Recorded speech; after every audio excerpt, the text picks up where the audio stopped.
Okay, hello and welcome to PyData Global 2021.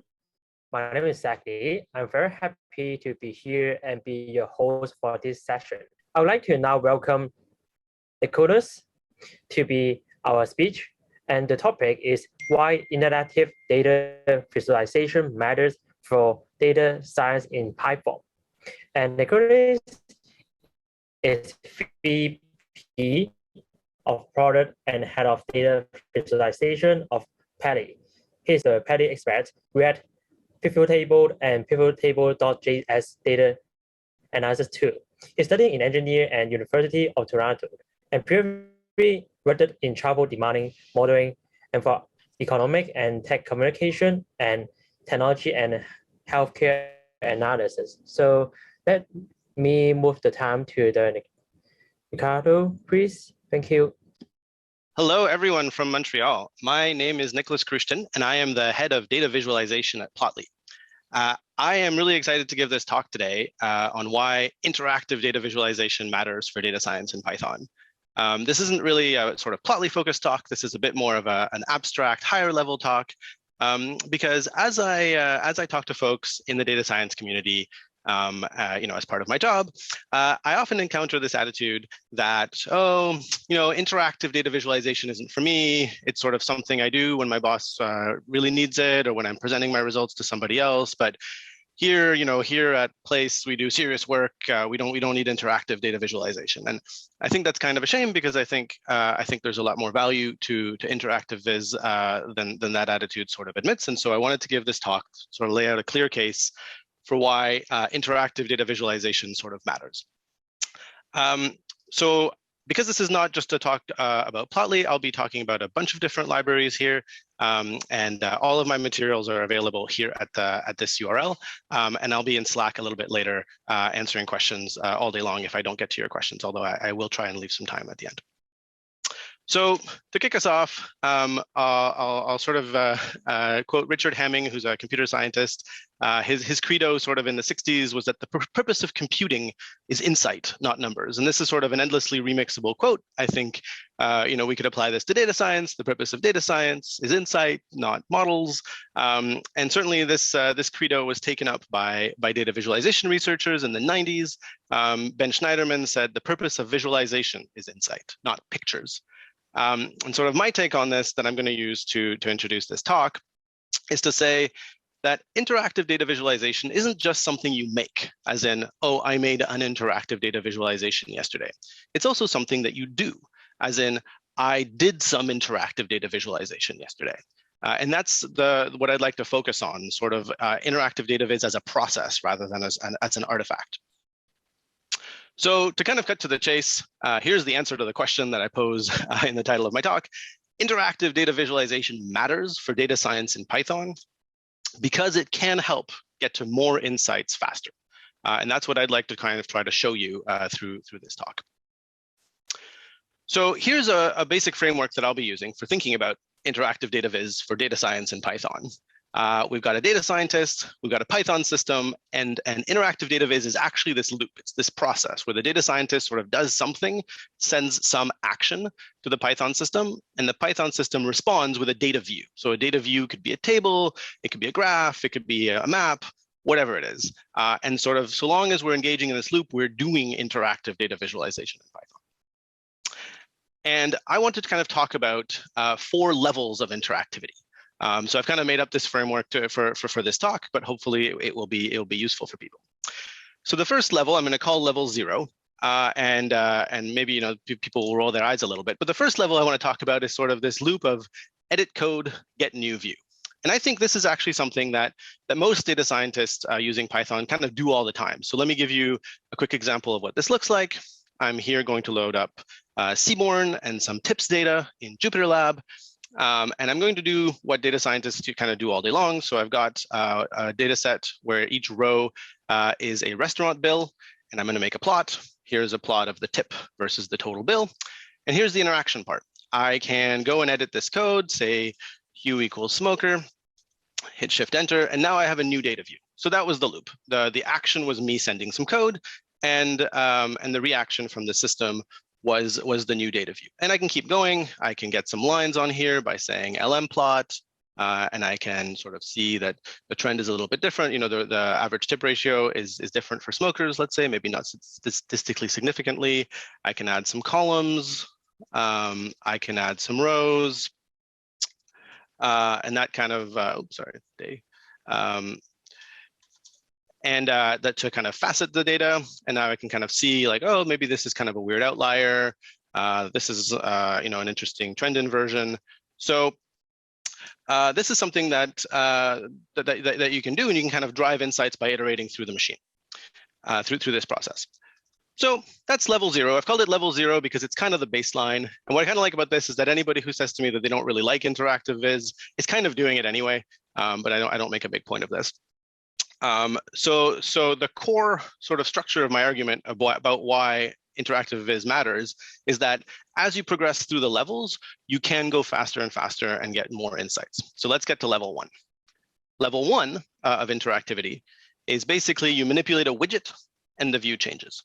So let's go back to Jupyter. I'm going to use the Plotly library here. I'm going to load up some time series data.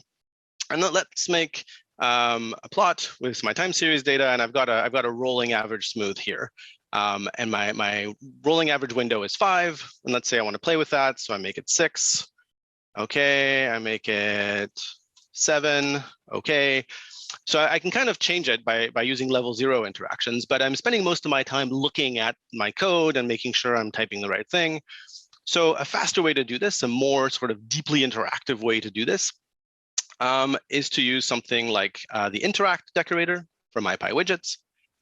Here, all I do is I wrap my same code in a function, and PyWidgets automatically makes a slider for me. So this is a widget.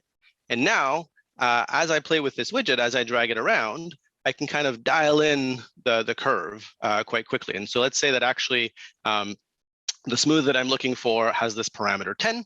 I was able to get that really fast just by moving that slider around. And if I want to, I can then go back to my code and sort of bake that in. So that's a typical kind of level 1 interaction where I'm manipulating something that's outside the view to change the view. And the interact system is pretty powerful. You can use it to build, you know, in just like 3 lines of Python here, a little system that lets you interactively sort of color this thing by different variables. Here, what I'm doing is I'm changing the mapping of what's being mapped to X, Y, and color with these 3 little dropdowns. So the PyWidget system is really powerful. Another quick example of what a level 1 interaction might be is a system called Jupyter Pivot Table, which I authored a number of years ago. And here I'm loading the same pandas data frame, and I get a nice little UI, and I can build a table interactively. You know, I can kind of drag things around here. A table is a totally legitimate data view, but you notice I'm not really interacting with the table here. I'm just kind of playing with these widgets. And so again, I can do this interaction. I can kind of map what I figured out that I wanted to put in the UI into the code and kind of get this view back out. So much for level 1. I think folks who came to my talk and to hear about, you know, interactive data viz kind of are more interested in the good stuff, like what happens when you click on the graph. So that is level 2. Level 2 is when you manipulate the view itself and the view changes. So let's go look at some examples of that. If I make this sort of fairly typical plot that you see in data science or in graphing library demos all the time, this is a data set where there's 1 dot per country, and I've got GDP per capita on the x-axis, life expectancy on the y-axis. And so here's a really typical kind of level 2 interaction when I'm manipulating the view. Let's zoom in. Let's zoom in on this little crowded area here. So all I did was sort of a drag select and it zoomed in. And in terms of a level 0 interaction, in terms of what it is to express that in code, it's really simple, right? I'm just changing the range of the x-axis and the range of the y-axis. But you got to admit that it's actually much faster and more intuitive to be able to just do a drag rather than to think like, okay, I want to look at this area. This area is roughly here, and then it's roughly here, and then have to go type, and then like, oh no, I got it wrong. Like this loop is just faster. And I'm able to kind of get to what I wanted to understand about the relationship between these dots much more quickly. Plotly affords a number of different ways to play with the limits. You can kind of drag the axis around here. You can grab the corners, move them around. You can even double click in the corners and actually set exact values if you want. Another type of level 2 interaction that I can show you here is filtering. So I can hide a series by clicking on the legend item.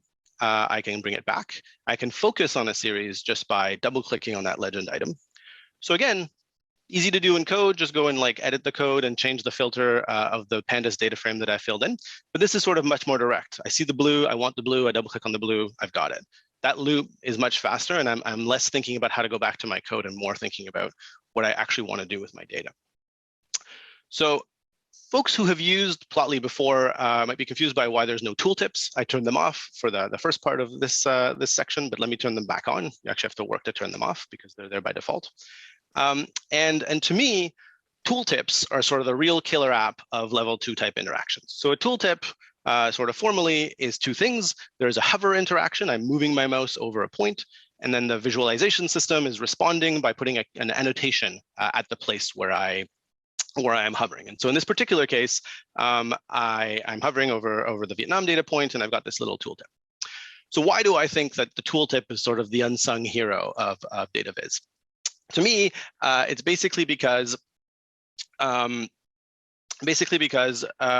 two kind of contradictory things.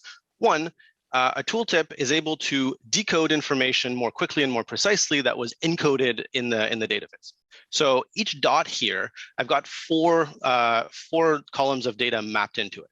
I've got the x-axis, the x position is the GDP, y position is life expectancy, color is the continent, and size is the population. And I can get kind of an overview. I can see that there is a roughly linear relationship against this log scale, but it's really hard to pick out precise values unless I mouse over and boom, I can actually read the exact values. I can read life expectancy to 3 decimal places if I want. So this is a way that tooltips can help you decode information that's been encoded so that, yeah, you could probably use a ruler, but you don't have to. And the second kind of contradictory point why I think that tooltips are so powerful is because they can contain information that wasn't in the original visualization. So here I've got the name of the dot. Now, I could have just put the names of all the dots on every dot, and this would be this very crowded thing, and I might have to zoom in to actually see anything. But in this particular case, I can just kind of wander my mouse and sort of look at like, okay, boom, this big dot is China, this big dot is China and India. And so I've actually put data into the tooltip that wasn't in the original viz, and that allows me to, if I had additional data columns about these countries, I could encode it and sort of wander my mouse around and say, maybe there's a relationship here with variable x, and then I could switch back to a level 0 type interaction to go map that in. Some systems even let you put images in tooltips or further graphs into tooltips. So to me, this is really the kind of thing that's extremely difficult to do with a level 0 or level 1 interaction. Is if I want to see what's this point, boom. Okay, it's South Africa. If I wanted to put a conditional annotation on this with a level 0 interaction, it would take me 5 minutes. Okay, a couple of minutes. So panning and zooming, filtering, hovering. What else can I do with a level 2 interaction? Let me kind of drive the point home on panning and zooming. Here is a map. It's kind of hard not to interact with it. Actually, it just draws you right in. This is a map of earthquake data. And at high zoom levels, things are sort of smoothed out. And when I zoom in with my scroll wheel, that's the action. The reaction is to zoom in. I can hover. I've got the date of the earthquake. So this is another really good example of sort of how you can dive right into a data set with a level 2 interaction. And that's not going to be surprising to anyone who's used Google Maps or something like that. If you've got any kind of hierarchical data, you can represent it perhaps in a visual representation that allows you to drill down. So here's the same data as the first example again. I've got countries within continents. I can click on a continent to drill in. I can click to drill back out. If I had multiple levels of hierarchy, like a file system or a decision tree, I'd be able to kind of keep drilling down. I can hover over each of these items to get the exact values out. The GDP per capita is here in the hover label. I've added it. So this is another example of a sort of level 2 interaction. And then the final level 2 interaction I want to show is sort of selection. So here is a parallel coordinates chart. Each line on this chart, each zigzagging line represents a car along 1, 2, 3, 4, 5, 6, roughly 10 dimensions. And so I can trace sort of individual lines and see overall patterns. but I can use a level 2 interaction to kind of think about that. So let's see, like, is there something about expensive cars? Okay, so expensive cars tend to have, low miles per gallon, high weight, and maybe a high number of cylinders. I can even drag these things around. So let's see if the miles per gallon thing holds. Okay, yep, they tend to be, inversely correlated. So these are types of level 2 interactions where I'm just, changing the visualization to sort of support asking and answering questions in a much faster way than with level 0 or level 1. So back to my framework, there's one more level. Level 3 is sort of a mashup of the first two. It's basically using one view as a widget to manipulate another. So let me show that because it's easier to show than to talk about. Actually, sorry, before I get to level 3, I did want to point out something about level 2. Let me interrupt myself. Level 2 is not something that you have to switch to a library like Python to do. Here's an example of using the matplotlib widget in conjunction with Seaborn to do some of the same things. So here I've got a Seaborn plot. It's right here, and I can do hovers with Seaborn. They're conditional annotations. I can resize this plot, make it bigger. I can switch to a zoom box. I can zoom. I can turn that off and go back to hovering. So, part of the point I'm trying to make here is not that you have to use Plotly to do interactive data visualization, is that interactive data visualization is useful, and there's a lot of ways to do it in Python. So back to my level 3 here. Let me show a simple example from a library called HoloViews using the bokeh data visualization library. Here I've got a data set of unemployment by county in the state of Texas. I've got a table, I've got a map. Here on my map, I can do the typical hover interaction. The table, I can do some level 2 interactions, so I can sort the table. And then the level 3 interaction is if I click on a county, it lights up. If I shift click on the top N high unemployment counties, they all light up. In fact, I can make a drag selection. Sorry, I can make a drag selection on the map and have those rows light up in the table. So this is the kind of thing, it's sort of like a superset of the hover. If you wanted to say, like, what do these counties have in common? You could set up a table here that gave you a summary statistic and sort of make a selection over here and very quickly kind of compare and drill down into your data. So this is a typical level 3 interaction. Another data viz library in Python, which I really love, is called Altair. Here I've got a number of lines of code that produce this sort of 4-panel viz. And what I can do is I can make a selection. So here I've got a scatter plot of cars again, miles per gallon versus horsepower.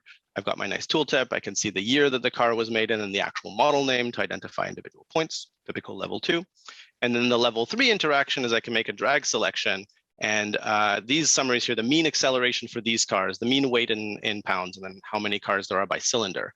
And as I move this thing around, I can kind of explore the relationship. And so you can see that actually cars with higher horsepower tended to have actually lower acceleration and way more. And so this is maybe something that you can discover via this interaction. Then you go back to a level 0 interaction and make another scatter plot to kind of explore that correlation more directly. Final level 3 interaction, Plotly. Here I've got a scatter plot again of miles per gallon versus horsepower, and then this fancy parallel categories chart. But instead of making selections over here, I can paint. So I'm going to select these high horsepower cars and paint them in red. And I'm going to select these low horsepower cars and paint them in blue. And I can see, interestingly enough, that actually all the blue ones have front wheel drive, and most of the red ones here have rear wheel drive. And so I can kind of, go and explore this data in an even richer way than just by making a single selection, by essentially making multiple selections and painting. I can reset this whole thing by painting everything gray, and let's actually try and see, let's make all the rear wheel drive ones red, okay? All the front wheel drive ones blue, okay? And yeah, there's a sort of rough relationship that the blue ones tend to be over here on the left and the red ones tend to be here on the right. So this is kind of an ad hoc bespoke viz that was built, in just a few lines of Python code under 50 that enables a number of different types of interactions. So that's it for level 3. And the core argument that I'm making is essentially that you can go faster and get deeper insights when you go to further levels. But note that you don't have to go to level 1 to use level 2. Basically any chart that you make in Plotly or Bokeh will have hovering and panning and zooming, and it's pretty easy to turn it on in Matplotlib. So the thing that I like to think about is that interactive data viz can be to analysis what a jig is to woodworking. So if you don't do any woodworking, a jig is essentially a little tool that's made to measure often on the spot with scrap materials. It's not part of the final output. So if you're making a beautiful cabinet, you might make yourself a jig, which is like a guide to help guide your cuts, or something that you clamp onto your piece of wood to make it to allow you to move faster and more confidently. But you don't actually sell it, or you don't actually mount it on your wall like the beautiful cabinet you're making. But you make it with the same tools and materials in the same shop. You're making this jig, you're making this cabinet, and you've made it for yourself to allow yourself to move faster. And so I think that interactive data viz, the examples that I've been giving, are of that class, that you can quickly pull together a visualization to answer the specific question that you're answering. It doesn't have to be part of the output that you communicate to your stakeholders. This is sort of the visualization. The purpose of visualization is insight, not pictures. The idea isn't always just to make the picture; it's to get the insight and then move on. So the purpose of the jig is to make the cut and then move on. But you can, in fact, make interactive viz accessible to everyone, right? So here I've got a data scientist and a non-coder who also wants to participate in the process of interactive visualization. And so in my little levels hierarchy, levels 1, 2, and 3 don't require any coding. And that means that we can bring in more people into the process of interactive data viz if we can build Python systems that are accessible to them. So in about an hour, there's another session that I'm participating in called the Python Dashboarding Shootout Showdown, which is going to be a fun and informative session where I will be talking with some representatives from 3 other Python libraries other than Plotly Dash for making Python systems that essentially bring level 1, 2, and 3 interactions to non-data scientists.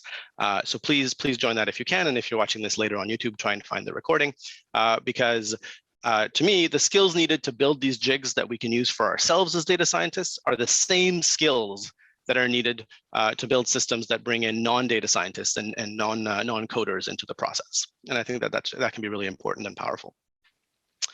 So before I open up for questions, I'm going to address 2 common objections to why interactive data viz matters a lot in data science. So the most common one is sort of who has the time, and I hear that. We're busy people. We know how to use whatever it is we're doing. We don't have time to learn fancy new technologies. And my response to this is basically that the whole point of a jig in woodworking is to move faster and more confidently, to have to do less rework. And so it's worth the investment. I've purposely chosen examples from the documentation of all the libraries that I showed off, and they're all examples that are sort of under 50 lines of Python, fairly easy to remix and adapt. And so generally, the core objection that folks will have is sort of it takes too much time and the value is too low. And I hope that through this talk I've been able to kind of maybe shift that balance for some of you to say, okay, actually, this stuff doesn't take a lot of code. It doesn't take a lot of time, and the value is really high. And so that's one response to sort of who has the time.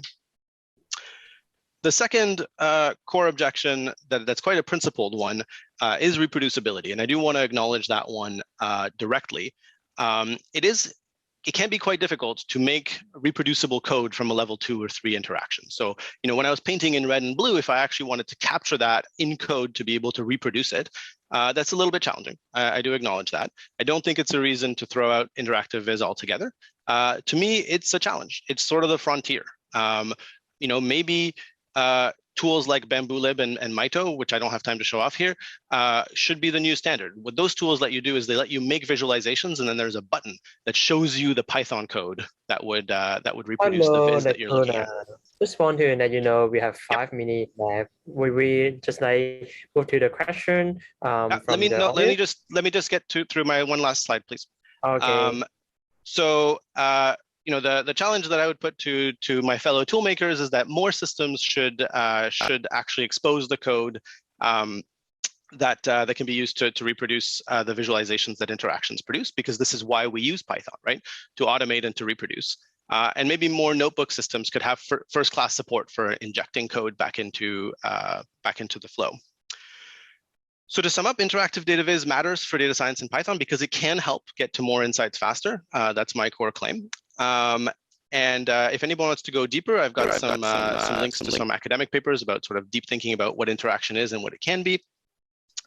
All of the materials for this slide are available at this link, and you can get in touch with me at the URL or on Twitter. I'll be on Slack. There's a Slack channel as well, and I've got a few minutes for questions now. Okay, let's get some questions from the audience. So someone said on his experience, PyData is the best interactive polling library. However, on the same time, it's the most computational demanding. Is there any plan to lighten it? I'd be happy to kind of engage with you. I mean, yes, we're always working to make the library better. There's lots of sort of technical challenges involved in that, and we welcome any contribution or sort of community engagement to help that. Okay, and one more question from Linda is, which resources can you recommend to learn better PyData? So check out this link right here. I've got all my notebooks right there. In every notebook that I showed, I have a link at the top of the notebook to the documentation file that I used. So for every one of these notebooks, if you scroll to the very top here, there's a link to the official documentation page from that library for how to do it. And then basically, you know, this is kind of how I would recommend learning these things.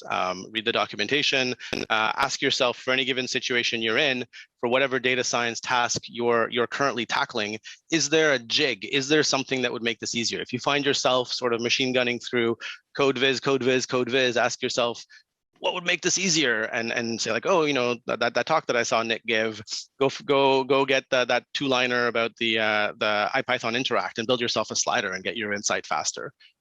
So this talk is sort of how I'm trying to raise awareness of these tools and these capabilities.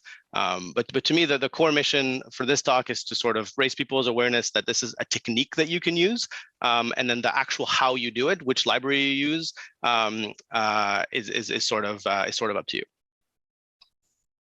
Okay, last question. Do you think interactive visualization can help point out issues with the data itself? Have you considered way to visualize problem with the data, like missing data or duplicate, for example?